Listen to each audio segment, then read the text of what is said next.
Everyone is given something in life. But why do only a few turn it into success, while others are left with regret? This story reveals the answer. In the quiet village of Sundarban, three brothers, Armin, Saif, and Zion, worked under a respected merchant named Malik Karim. Though they shared the same blood, their thinking was very different. One day, Malik Karim gathered them and said, "I'm giving each of you land and gold. These are gifts of trust. Use them wisely, because how you use them will shape your future." Armin, the eldest, smiled confidently.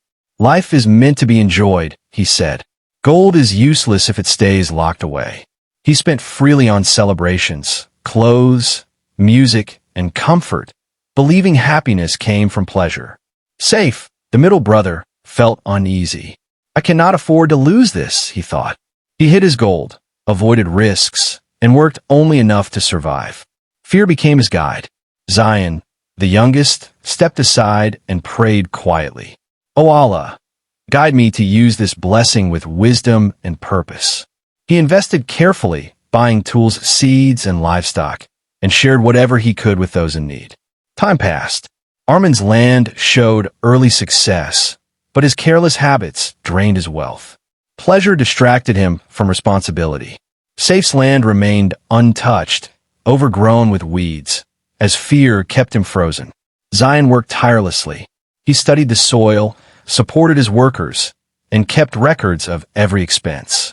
Each morning began with gratitude and charity. Slowly, his fields flourished, his animals multiplied, and prosperity followed. Yet his heart remained humble.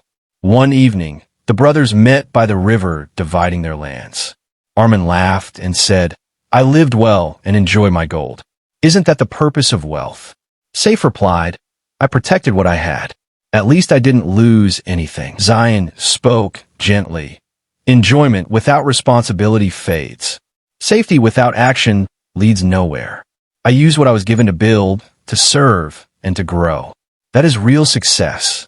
Armin scoffed. "You think too much. Life is short." Zion smiled. "Yes, but every moment has value.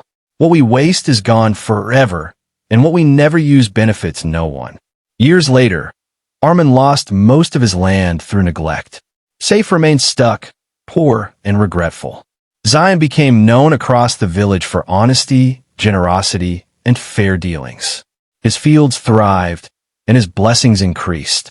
When Malik Karim returned, he walked through each brother's land.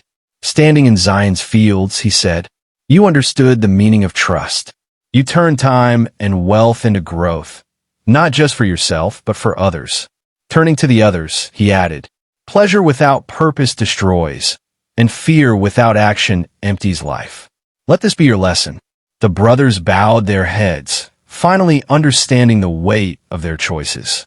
This story is not just about three brothers. It is about you. How are you using your time, your talent, and your opportunities today? Because success is not about what you receive. It is about what you do with it.